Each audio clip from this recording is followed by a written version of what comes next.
Joining me now from Dallas, Texas, Chief Investment Officer for TrendMacro, Donald Luskin. Donald, you did some research, and you're among a couple of different entities that have come up with the same conclusion, that as we speak right now, Donald Trump gets reelected in 2020. What are the factors that you folks use to determine that outcome? You can predict correctly almost every presidential election starting in 1952 if you just know two things. Is the man who's running an incumbent? Or, if he's not an incumbent, is he running for a party that has held the White House for 2 terms already? If you're a first-term incumbent, like Trump will be, you just almost always win. The only such person who did not win since 1952 was the first George Bush. On the other hand, the Republicans and the Democrats trade off the White House every 2 terms. And the only exception to that was Reagan, Bush.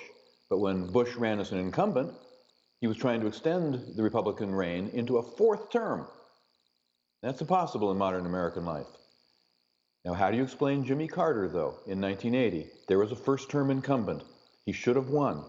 First-term incumbents have won every time since 1888. So what happened to Jimmy Carter? The economy of 1980 happened to Jimmy Carter. So you can start with those political variables that I've described, incumbency and have they held the White House for more than 2 terms. But if you want to get every election right, you have to look at the economy. If the economy is super good or if the economy is super bad, it can overcome those political variables. Now, Trump has everything going for him. He's a first-term incumbent, and they always win. And the economy is strong. The presidents always win them when the economy is strong.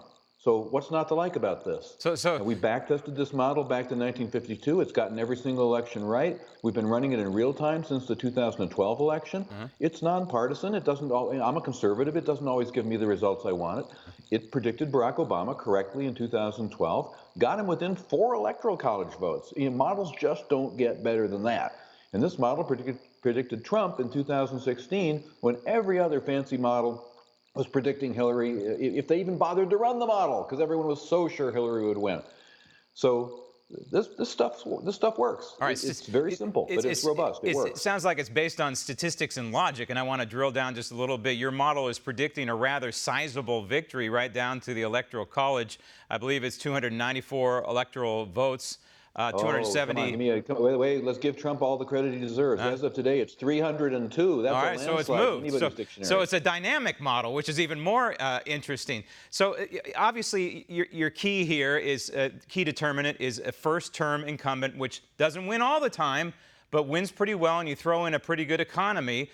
So right now, as we stand, as you just amended the numbers, now over 300 electoral votes as your model continues to digest current information. But does this drill down? How do you achieve the electoral tally, for example? Do you look at swing states, maybe Ohio, possibly Florida? How do you calculate this electoral tally?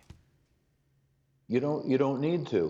What you need to know, all you need to know is the game you're playing. And the game you're playing is you just want a majority of electoral college votes.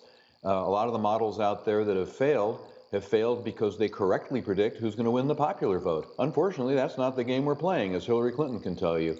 So a model that predicted she'd win, well, I guess by the way they do it, she did win. But if all you want to do is predict the electoral college vote margin, all you need to do is go back to 1952 and look what the margin was in all, whatever it was, 16, 17, 18 elections since then. And you just filter this through your computer and you run a couple of regression models. And you don't need to figure out what's happening in Poughkeepsie or New Jersey or Pennsylvania or anywhere else. This turns out to be a pretty easy problem to solve if you just keep it simple. Okay, keep it simple, but then there are also some intangibles, right? For example, there could be a massive geopolitical event that could affect things in the United States. Say, for example, a war. We could head into a recession over the next 6 months to 9 months, 12 months, what have you, just before the 2020 election. But again, your model is dynamic, and it's digesting and including this kinds of information, correct? Sure. Well, of course, because the economy reflects everything. So if you've looked at every election since 1952, you've looked at war, you've looked at peace, you've looked at expansion, you've looked at recession, you've practically looked at depression a couple times since then. So the economy is a sensitive enough thing that it'll reflect all these things. Want to see more videos like this? Click on the link below and subscribe to One American News on YouTube, and call your cable provider and kindly demand that One American News is added to your lineup. Call and subscribe today.